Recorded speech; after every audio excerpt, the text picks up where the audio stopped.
A slow and beautiful birth was underway. It had been progressing for hundreds of millennia, and would likely take hundreds more. A diffuse disk of glowing material floated in the cosmos, a glorious swirling flattened cloud of many colours and patterns, a stellar accretion disk. As already intimated, this birth of a star and its system already showed signs of structure, the living limbs of stellar life. The star itself, while still surrounded by a vast ball of haze at the centre of this astronomical platter, had already begun its life of fusion, its stellar winds pushing the remnants of its birthing cloud ever further outwards and away. The head of this star being was awake and straining free of the womb. Elsewhere in the enormous flattened expanse of the source of accreting material, further structures could be faintly discerned struggling to assert themselves. Although on a different scale entirely, there were some similarities with the rings of Saturn. Gaps were forming as larger bodies attempted to clear space around them, the formation of planets. The child was beginning to find its feet, and its arms, and legs. None of these gaps were fully cleared yet, merely underdense, darker rings in the extended glowing and nebulous frisbee of denser material, stretching out beyond the star to at least 100 astronomical units. Still further out, at around 200 AU, the TARDIS hung in empty space. The plane of the accretion disk was at an angle of 45 degrees to the central axis of the battered blue box. The system was further tilted around its horizontal diameter as seen from the TARDIS, such that its nearest edge was angled down, with the far side raised at a slightly shallower 30-degree incline. This afforded the TARDIS and its occupants a magnificent view of the full majesty of this nascent entity. "Behold," the Doctor pronounced grandly, waving an arm across the view-screen before them, "the Fomalhaut system." Romana nodded, moderately impressed. "Very pretty," she concluded. The Doctor looked mildly irritated. He had clearly been expecting a more enthusiastic response.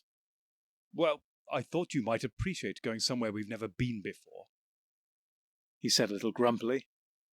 At this, Romana's eyes did widen slightly, moderately more impressed. "Somewhere even you have never been before? You really have uncovered yet another wonder of the universe." The Doctor harumphed at this tease.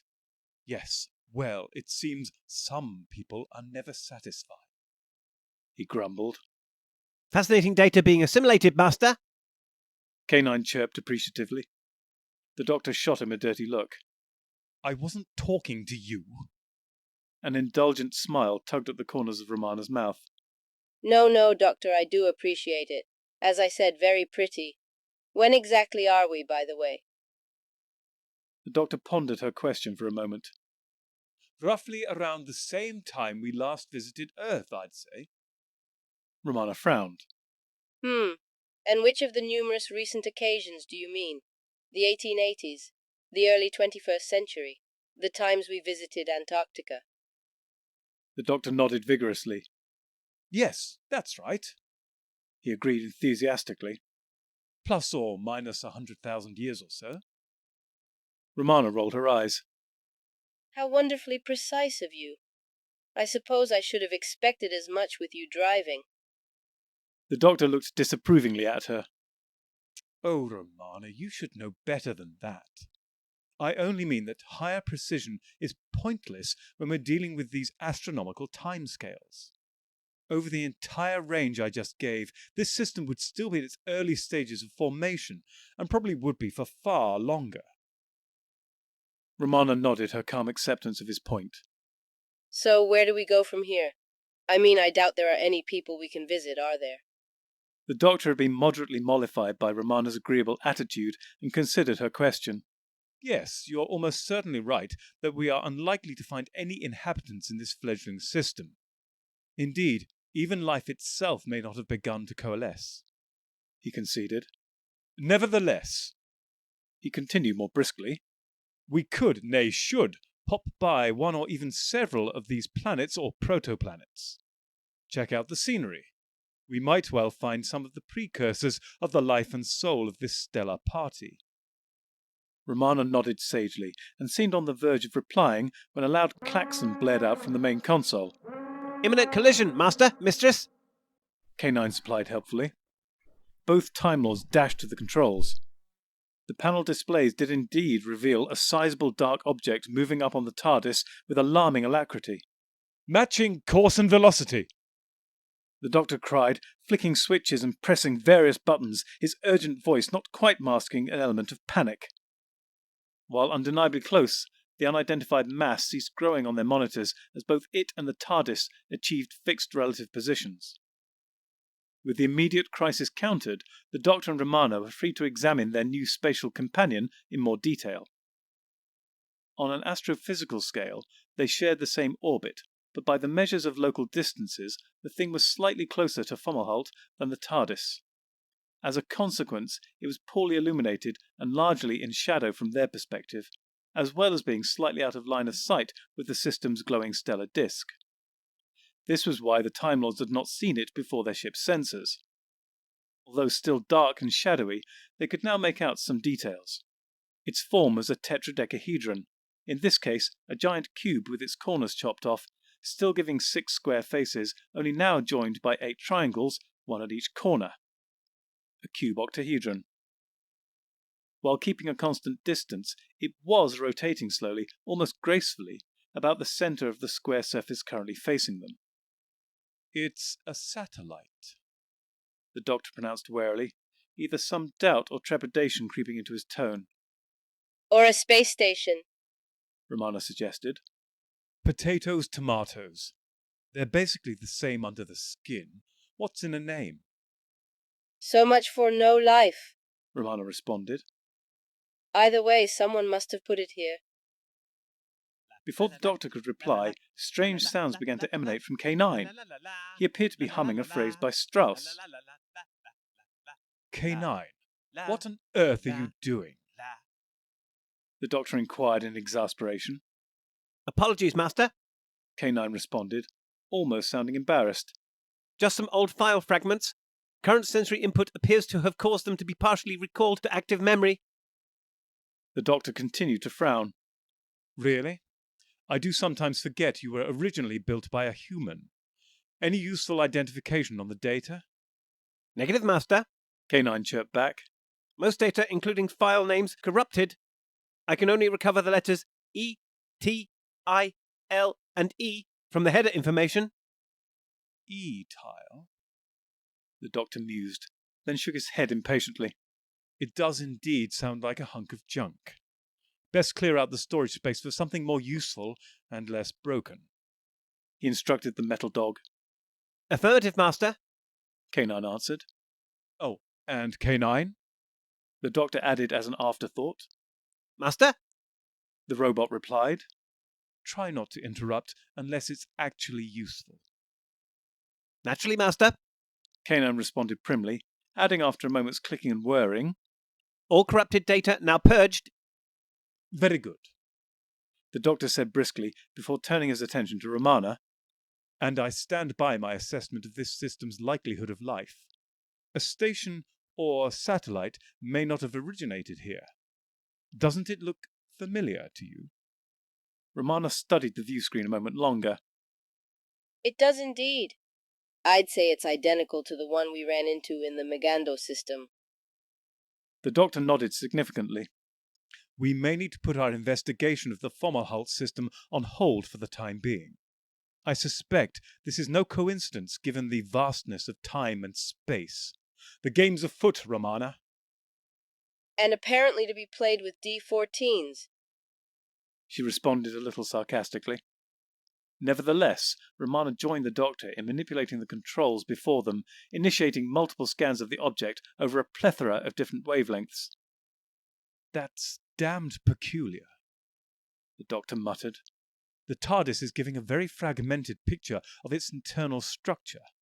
Either it is very dense, mostly filled with solid matter, or there is some level of shielding designed to frustrate prying eyes." Romana nodded thoughtfully. I suppose you could be right, and this may be a satellite rather than a space station. It might well be mostly filled with equipment, offering very little in the way of rooms, storage, and accommodation. That said, my scans have detected a modest chamber just beyond that square face ahead, and a sizable door built into its center, she concluded, a tad smugly. The Doctor rolled his eyes a little. "I'm glad you take such pride in the TARDIS's abilities," the Doctor pronounced airily. Then he noticed something on his own display, and his face creased. "Well, my scans have detected an atmosphere inside," he continued. Then his frown deepened. "Thin, but breathable. Now that is odd. Around 20% oxygen, just the sort of thing you or I might enjoy. And the rest is mostly filler gas, again far from unusual, except that it is not nitrogen, it's helium." Now it was Romana's turn to frown. What a strange mixture. Granted, one we have ourselves encountered in the recent past, and know only too well how survivable it is, if squeaky, she agreed cautiously. The Doctor nodded slowly. "Actually, now I come to think about it, it may have its merits after all. While it may not seem aesthetically, or perhaps more correctly, acoustically, pleasing to us, it might in fact be a most efficient way to provide a basic breathable atmosphere in deep space. Nitrogen is not always abundant everywhere in a given system, but helium does form a quarter of all the ordinary matter in the entire universe. And while oxygen can be a little more difficult to source, at least uncombined, water ice is usually fairly common in most systems from a reasonably early age. Yes, upon reflection, if I wanted to provide a breathable atmosphere on the cheap, so to speak, easy to produce and maintain, particularly in a remote and automated setting, I might well go down such a route myself," the Doctor concluded with increasing certainty. Romana raised an eyebrow. You will warn me before you install one in the TARDIS, won't you? The Doctor nodded in weary acceptance of her request. Then he perked up, smiling. "Knock, knock?" he inquired cheekily. Who's there? Romana asked, returning his smile and nodding towards the image of the artifact on screen. Still grinning, the Doctor tapped a few more buttons on the main console. In space, no one can hear you scream. Similarly, no one can hear you open a door. However, it can be seen, and so it was now on the console view screens. Dead center of the slowly rotating square section, a thin line appeared, roughly half the width of the square itself. This line steadily thickened until it formed a letterbox-like opening at least 4 times as tall as the TARDIS and far, far wider. A modest-sized shuttlecraft could easily fit through this opening, and for the blue box should prove simplicity itself to navigate.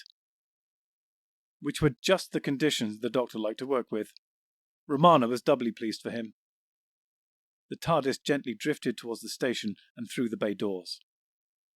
Inside, low-level emergency lighting illuminated a cuboid landing bay with the same cross-section as the door and as deep as it was wide.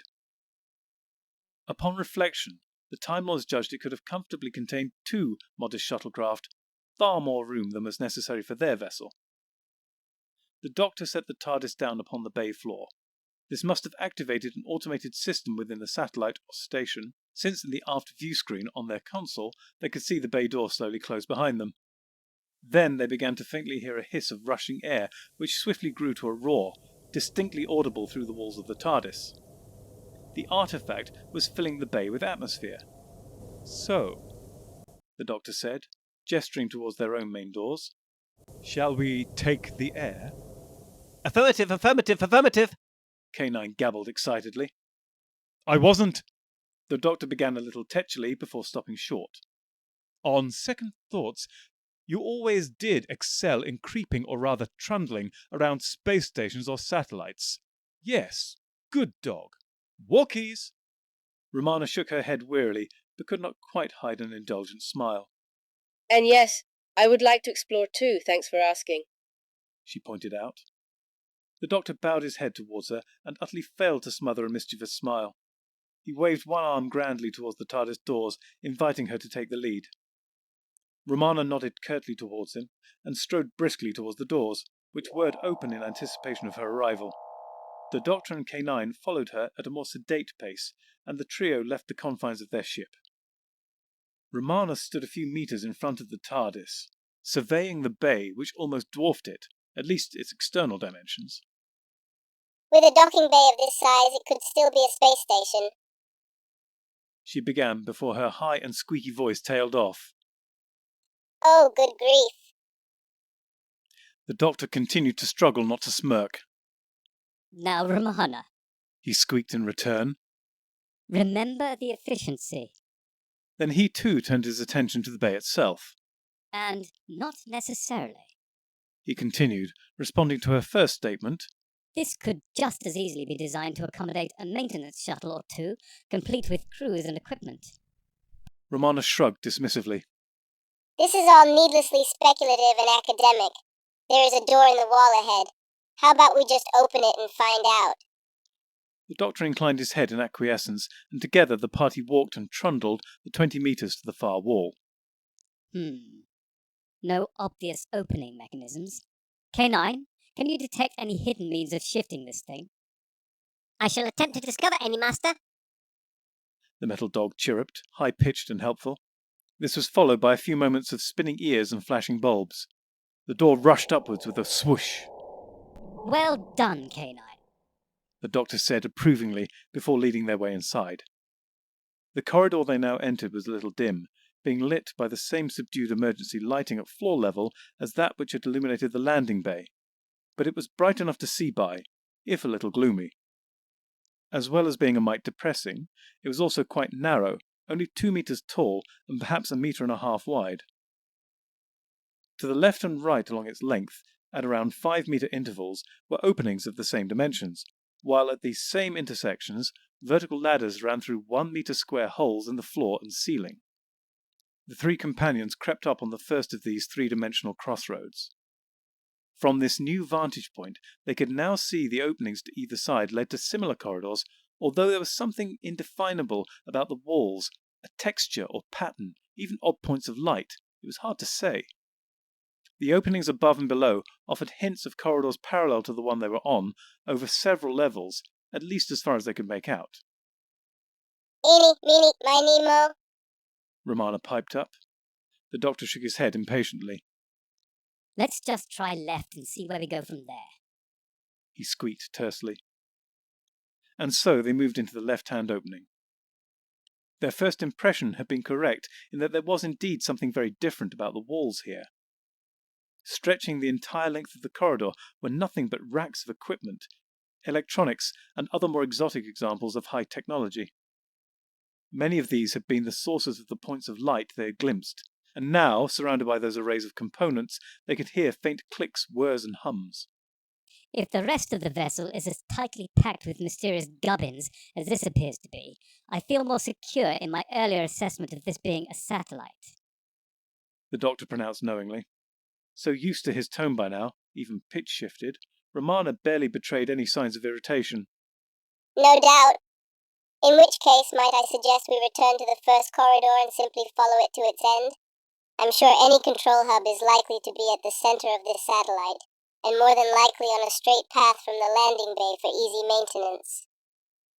The Doctor nodded graciously. Never let it be said I pooh-poohed your feelings. An excellent plan, Romana, he pronounced cheerfully and chirpily.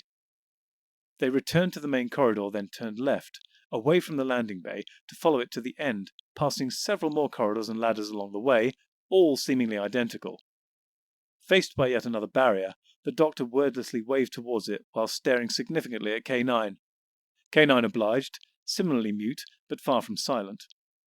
This second door rushed swiftly skyward. Cautiously, the trio entered. The room in which they now stood was barely larger than the main console of the TARDIS. There were a couple of metal seats fixed to the floor facing a vast bank of switches, displays and keyboards. The Doctor took one of the chairs, while Romana settled into the other. They began to carefully study the equipment. It looks like whoever built this was quite humanoid, to judge from its layout and furniture, came Romana's first observation. The Doctor nodded slowly and withdrew his sonic screwdriver. He scanned the panel in front of him briefly before pausing to study the results. His countenance darkened. Indeed, Romana, there is something disturbingly familiar about this technology, at least some of it. He began suspiciously. Whatever he'd been about to add was driven away by a blaring klaxon. Unidentified data detected. A robotic voice cried out from speakers in the panel. The door through which they had entered crashed downwards, sealing the two Time Lords and the robot dog into the cramped control room. Someone or something knows we are here. The Doctor cried significantly. We should get back to the TARDIS, Romana insisted. The Doctor nodded and began to scan the door with his sonic screwdriver, while simultaneously nudging K9 with his foot, encouraging him to lend a paw. Initiating emergency recall. The robot voice squeaked out again. At that moment, the door rushed upwards once more. Either the Doctor or K9 had been successful. Even as they rushed out of the newly cleared exit, another sound reached their ears. A disturbingly familiar one. While not identical in notes or rhythms, it was eerily reminiscent of a TARDIS dematerializing. That's what I was trying to say. The Doctor began as they rushed back towards the landing bay. I detected some technology which was worryingly similar to Gallifreyan in design. Romana nodded as they ran. That would certainly fit with what we are hearing right now, She agreed urgently. At that moment, the wheezing TARDIS-like sound ceased. By now, they had reached the door of the landing bay, once again closed, presumably via the same systems which had imprisoned them in the control room. The Doctor and K9 began to work on this new barrier in the same fashion. There came a clank and a grinding noise. The Doctor halted his probing with the sonic screwdriver as he realized it was the main external doors of the landing bay beginning to open. K9, wait! He yelled to the robot, but too late. The internal door to the hangar swept upwards, and there was a rush of atmosphere through the opening. Fortunately and unexpectedly, the wind of transferring air came towards them. The satellite had clearly landed in atmosphere, and one denser than the sparse minimal air enjoyed in the spacecraft itself. The Doctor, Romana and K9 stumbled into the landing bay, looking relieved to be still breathing. Well, that's at least one stroke of good luck today. Romana sighed, then brightened further as she realized her voice had returned to normal. Not only that, but the TARDIS is still here and unharmed. The Doctor observed, allowing himself a thin smile of relief. Romana cocked her head at him. And yet I sense we are not about to return to the safety of it? The Doctor spread his hands wide, almost pleadingly. Romana, we have uncovered the beginnings of a great mystery here. You can't be suggesting we turn our backs on it. He insisted. Romana gave him a skew smile. My dear Doctor, perish the thought. I have long since formed the opinion that when we do, they have a habit of biting us on the behind. The Doctor inclined his head graciously. K9, he barked. Once again, I feel you should join us, if for no other reason than to watch our rears. Affirmative, Master, Mistress. The robot chirruped obediently. I shall keep my senses trained on them. The Doctor and Romana exchanged brief, awkward glances before heading out of the satellite landing bay, K9 trailing in their wake. The chamber they entered deserved no name better. It was clearly artificial, and just as clearly quite ancient. Its walls and ceilings were fashioned from large blocks of limestone or similar rock, and while internal and therefore protected from the elements, they showed hints of the passage of time, inevitable cracks and wear and tear. The walls to the left and the right of the two Time Lords seemed to bow outwards until they reached halfway to the roof, whereupon they appeared to bow inwards again. The ceiling itself formed a very shallow arch of the same stone, a particularly challenging architectural feat given the materials and presumably primitive equipment used in its construction. This oddly familiar cavernous room was barely large enough to contain the tetradecahedron of the satellite, the upper surface of the device threatening to scrape that same ceiling, while its sides similarly threatened the walls. It was as if the chamber had been made for the spacecraft, or possibly vice versa. There was probably just enough room for the Time Lords to squeeze past it if they wanted to explore the rear of the ancient hangar. As it was, there was more than enough to draw their attention on this side of the room. The chamber was obviously longer than it was wide, as evidenced by the wall ahead of them some 20 meters distant. This one was perfectly flat and had a modest open door at its center. There were also one or two signs of technology contemporaneous with the satellite itself. Embedded discreetly in the walls and ceiling were light sources, obviously technological and consistent with the emergency lighting in the spacecraft they had just left. The second hint of advanced engineering also lay in the wall before them, but was harder to explain. There were 4 grey rectangles built into the stonework, roughly the same dimensions as the open door, 2 to the left of it, 2 to the right. These grey objects appeared to protrude slightly from the wall itself, and looked curved towards their tops and bottoms, while perfectly straight along their sides. While they too might have simply been doors, their smooth metallic perfection hinted darkly at some deeper purpose. It's quite warm in here, isn't it? Romana noted. The doctor nodded slowly. Yes, you can feel it in the air as we breathe. Although sheltered in here, I imagine we must be on quite a hot little world. He agreed. Then he looked around the walls once more. There is something oddly familiar about this building, he mused suspiciously. And yet I am sure we have never been in here before. Romana nodded slowly. I am troubled by similar thoughts, not only for this building but also those odd metal things over there, although I sense the context is different. The doctor raised an eyebrow. Much as with our strange arrival here, there is something oddly homely about them. Romana clapped her hands decisively, and yet a little gently, as if wary of drawing too much attention. Well, she said briskly, but in hushed tones. Shall we explore? With this, she nodded towards the doorway ahead of them. It would seem churlish to pass up such an invitation, the doctor concluded with a waggle of his eyebrows. The trio set out towards the dim yawning opening. They skidded to a halt just before it, as half a dozen individuals dashed, or in some cases shambled, out to stand in front of them. All of them were deathly pale, and their enormous eyes also looked a touch milky, as they glared at the 2 Time Lords over petite noses with full-lipped wide mouths.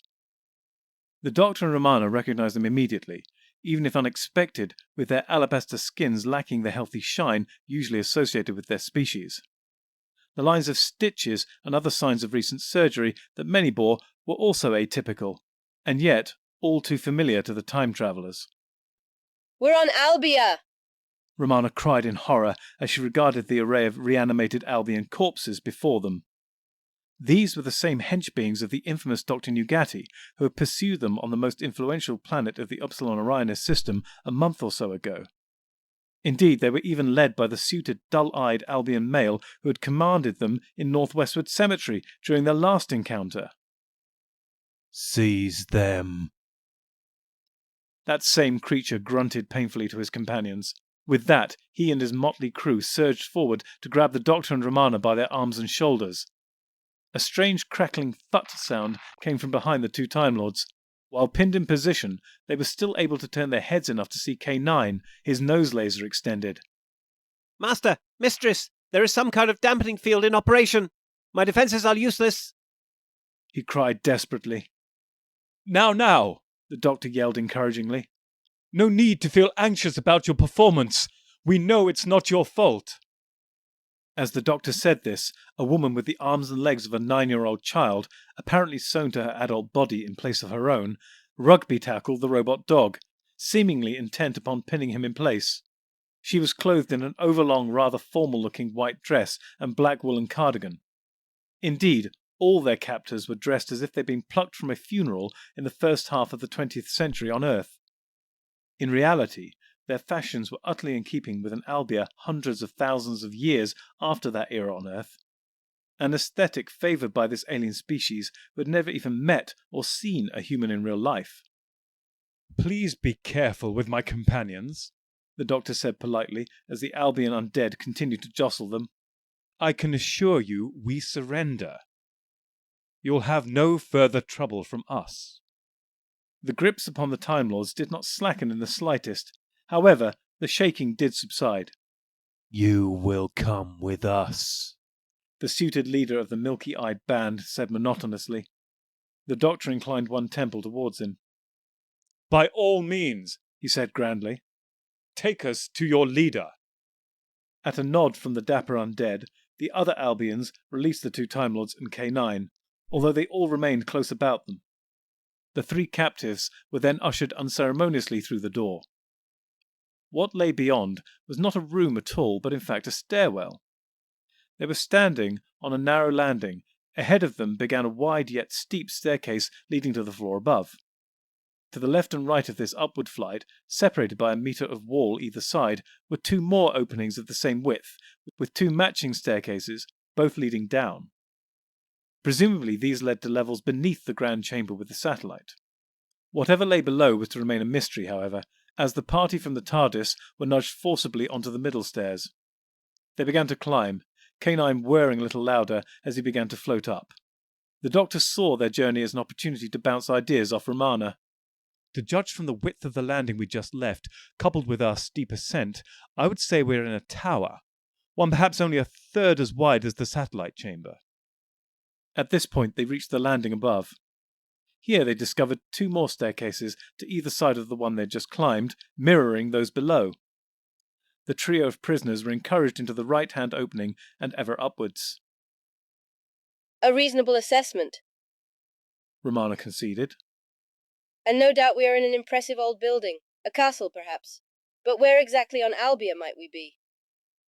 By now they'd reached yet another landing. This one was laid out just as the first one they had encountered, with another 2-metre-wide single flight leading still higher. No, Romana. I don't believe we're on Albia at all, he said gravely as they resumed their climb. Really? Romana asked, puzzled. Then where? I believe we are in Anubis, the doctor replied matter-of-factly. Romana stopped dead in her tracks, forcing all to follow suit lest they run into each other. What? She cried incredulously. You mean to say we've been swallowed by that 10-dimensional bulk entity? The doctor shook his head with a grim little smile. Meanwhile, their captors nudged them insistently, and so they began once more to mount the stairs. My dear Romana, I do not for one moment believe we have been eaten by that multidimensional demigod, or his 4-dimensional proxy for that matter. I mean, given the shape of this building we have so far only seen from the inside, and the quality of the air, I would be fairly confident in pronouncing we are inside the Anubis monument on Cairo. This final statement was made with more than a little swagger and bravado. Before Romana could respond, her tongue was paralysed as an all-too-familiar voice sang out through the opening at the top of the stairs. Congratulations, Doctor. How clever of you to notice. Achingly slowly, of course, and naturally far, far too late. Sneered the voice, which rang multiple alarm bells in the minds of both Time Lords. They exchanged wide-eyed, panicked glances before swallowing and restoring a modicum of composure. With little option left open to them, they mounted the few remaining steps. The scene which opened before them was both impressive and disturbing. The room was probably about the size of the landing bay on the satellite they had explored earlier. While most was the same old limestone they had seen everywhere inside the monument so far, there were one or two high-tech control panels either freestanding or attached to the walls. At the opposite end of the chamber was a shallow podium upon which stood a high-backed obsidian throne. On this throne sat the languid figure of a woman in black, surrounded by an oddly shifting haze of twisting energies. The doctor and Romana stared in horror at the ruined visage of the woman before them. They stared into the face of the Rani. Even now, she looked much as she had done when they last saw her, far beneath this monument in the tomb of Anubis, yet it was undeniable something had changed. While she still looked as though she was suffering from the effects of a failed regeneration, or perhaps more precisely, looked like Romana suffering from the effects of a failed regeneration, with blackened and broken skin, matted oily hair, wearing the tatty, grimy, now black dress, things seemed to have taken a turn for the worst. More of her nasal cartilage had been exposed, while larger gaps now perforated her lips and mouth, exposing more rotten dental work and greater numbers of missing teeth. Doubtless as amoral as ever, and obviously their ultimate captor, it was hard for the Doctor and Romana not to feel a little sympathy for her degraded state. Rani, what are you doing here? The Doctor demanded. The Rani gave a mirthless chuckle. Just planning for the future and the past, all of time and space, in fact, she said significantly. I must say, you seem to have been letting yourself, or perhaps I should say, myself, go a little since we last met, Romana quipped, unable to resist the dig. The Rani growled and put out both her palms towards the two other Time Lords. Instantly, the Doctor and Romana felt as if their chests had been grasped by giant hands and constricted. Then the Rani dropped her arms and the pressure evaporated. No, no! The Rani said coolly, almost to herself. Now is not the time to burn power. Soon enough that will no longer be a concern. Almost as if he wished to change the subject, the Doctor did just that. My dear Rani, although I have clearly identified where we are, I am not entirely sure as to when. To judge from your helpers and the not inconsiderable infrastructure you have built, I would guess at least a year, if not more, since we last met. At least from the perspective of Cairo's timeline. The Rani gave him a cold, cracked smile. You think that, do you? As is so often the case, you are very wide of the mark. On Cairo, it is only 1 or 2 hours at most since you said goodbye to your Albion friends and launched the TARDIS from Cairo Aerodrome.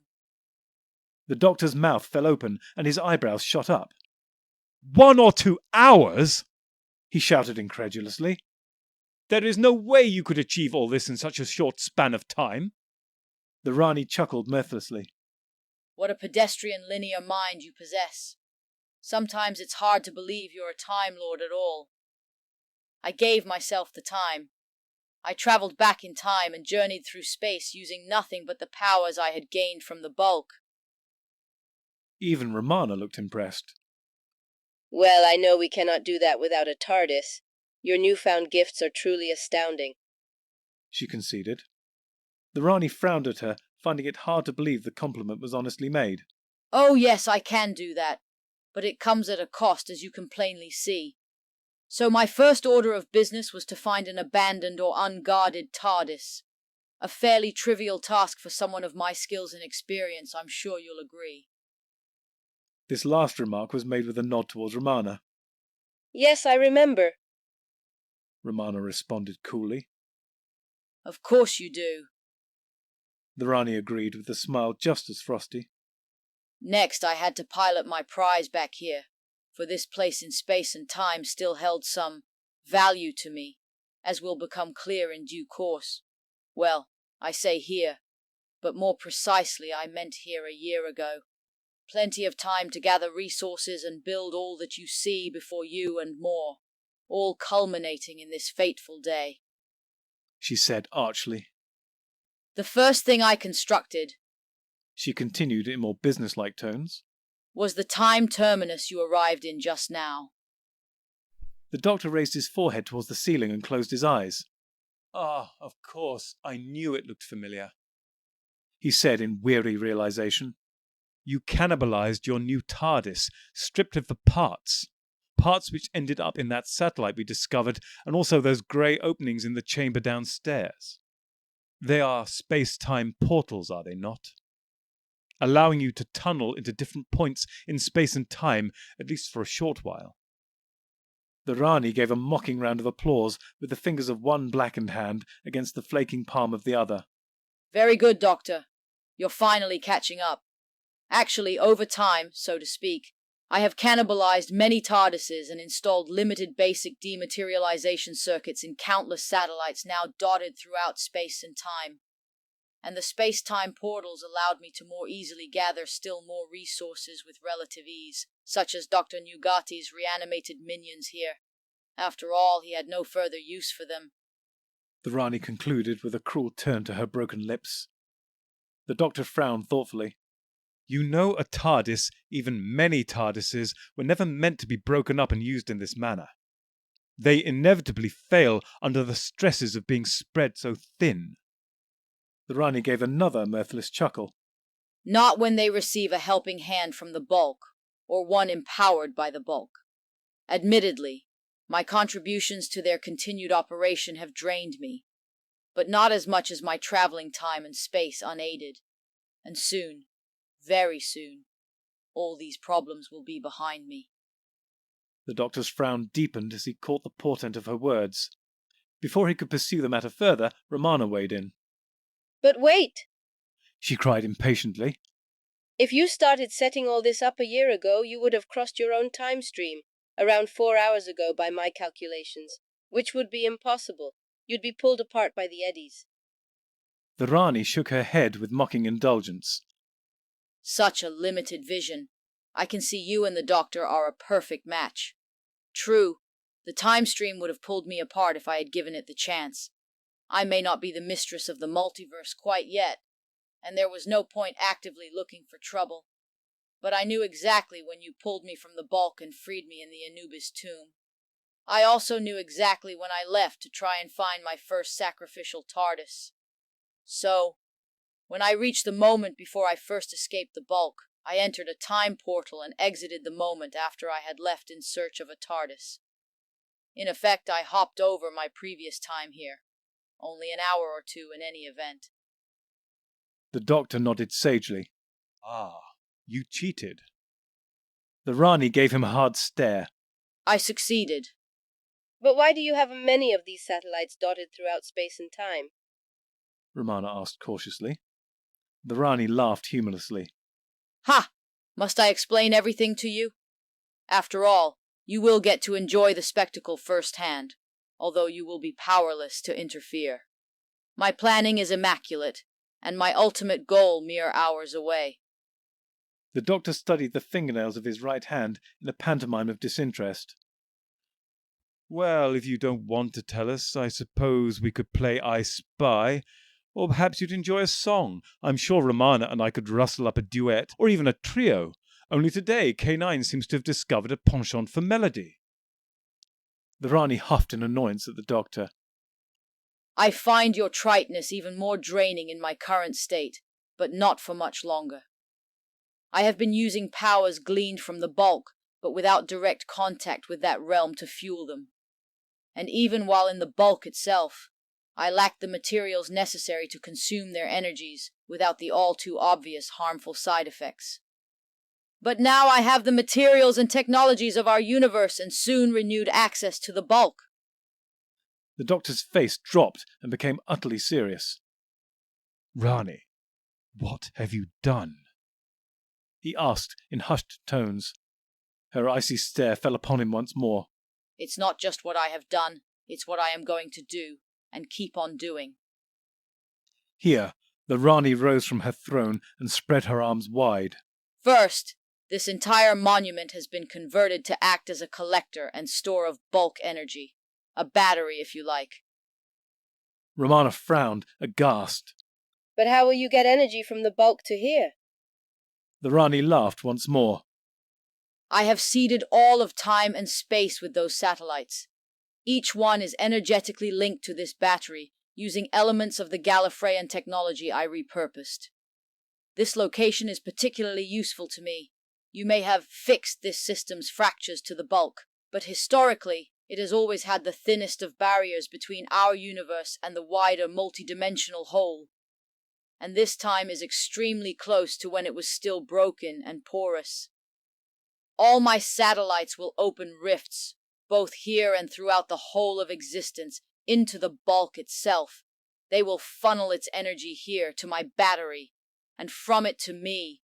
I shall be reborn. The Rani concluded triumphantly. That's insane. Romana cried in disgust. Romana is right, if a little tactless. the doctor added desperately. With a billion rifts opening into the bulk, the universe will be swamped with bulk entities, consumed, destroyed, and you along with it. The Rani shook her head contemptuously. Nonsense! The positions of the satellites are meticulously calculated. They form a crystalline space-time lattice of my own design, which will not only be perfectly stable throughout all of existence, but should be utterly undetectable by the 11-dimensional denizens of the bulk, like a diamond in water. In effect, our universe will become a stealth universe from their perspective, yet all the while we, or rather I, will be siphoning energy from their realm with impunity, undetected. Behold the reign of the Rani! She concluded ecstatically. Then she collapsed back onto her throne, seemingly exhausted for the time being. Take them to a cell in the lower levels. She muttered to the leader of her undead Albion henchfolk. They tire me, and I can spare them no more energy. They will see the truth in my words soon enough. Then I shall fling them into a rift like so much dirty laundry. The doctor and Romana could see there was no more to be gained by arguing with the Rani, and so allowed themselves, along with K9, to be ushered to the stairs. The party retraced their steps ever downwards until they were once more outside the time terminus housing the satellite, which itself contained the TARDIS. They did not remain there for long, however, as they were forced into the right-hand set of stairs leading from that landing still deeper into the Anubis monument. 2 flights below the terminus, they entered one of several corridors which ran beneath that cavernous chamber. This particular corridor was lined with doors to what looked like storage rooms. It was into an empty one of these that the Doctor, Romana, and K9 were roughly manhandled. The Albion goons locked the door behind them, and they were left to their own devices. In the Doctor's case, that was the sonic screwdriver. As soon as he was sure the guards were out of earshot, he turned the device upon the lock. Nothing happened. Oh, bother! The Doctor muttered grumpily. I think she soundproofed the mechanism. Romana sighed. Of course she did. Any other ideas? She then added. Ideas? The Doctor cried enthusiastically. Of course I do. Thousands of them. Brilliant! Romana enthused, smiling. Unfortunately, they all rather depended on us being on the other side of that door, he concluded, a trifle deflated. Romana turned her attention upon their metal companion. K9, anything you can do? She asked, but with little hope. The dampening field is still disrupting my nose laser, mistress, He began, then whirred and flashed for a moment. All other possibilities exhausted, mistress, master. The Doctor and Romana both slid to the floor either side of the metal dog, chins on their hands. They each sank into silently racking their brains. Time is always difficult to measure in such circumstances, but it felt like at least an hour passed in silent contemplation. Romana, who was closest to the door, found her reverie broken by what sounded like a faint scrape of metal on metal from the door. Doctor, Romana hissed. did you hear that? The Doctor frowned at her, nodding. Whether you mean you saying doctor or the metallic scrape, the answer is yes, he supplied helpfully. Romana rolled her eyes at him. Now there came quite an audible click from that same door. The Doctor and Romana rose to their feet, preparing themselves for whatever unfolded. It transpired the Doctor may have been fooling himself. The door creaked slightly as it opened. Through it stepped a woman entirely in black. This was not the grubby black dress of the Rani. These were the long black robes of traditional Kairoan attire. They completely covered the woman from head to foot, even her face was largely concealed by a scarf of the same material. Only the odd strand of dark brown hair escaped from the edges of her turban, coupled with 2 dark eyes staring directly into the Doctor's. He knew this was the woman they had seen on the landing field of Cairo Aerodrome the day they had left to explore Alpha Centauri, but there was more familiarity present than just that recent memory, although he could not quite put his finger on exactly what. Now so close to her, he felt her eyes were too small for a typical Kairoan or Albion. Who are you? He asked hoarsely. Parts of his mind kept nagging at him, almost as if they knew the answer but were afraid to say. His jaw clenched as he awaited a response. I shall come back, you said. Yet it seems I had to make good on your word. Came an achingly familiar voice from behind the scarf. The doctor reeled as fragments of his being cried out in recognition, yet failed to reveal the name. Be this through fear or shame, he could not say. The woman's eyes seemed to take pity on his turmoil and confusion. She reached up and removed the scarf. The face revealed was one he would never forget, not now, not then, not ever. Although far older than the last time he had seen it, it was undeniably still that face. The doctor, Romana, and K9 stared into the face of Susan, the doctor's granddaughter.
Masters, mistresses, the Doctor requires materials in order to maintain the TARDIS and ensure continued functionality. He similarly requires carbon-based comestibles to sustain his own biological functions and existence.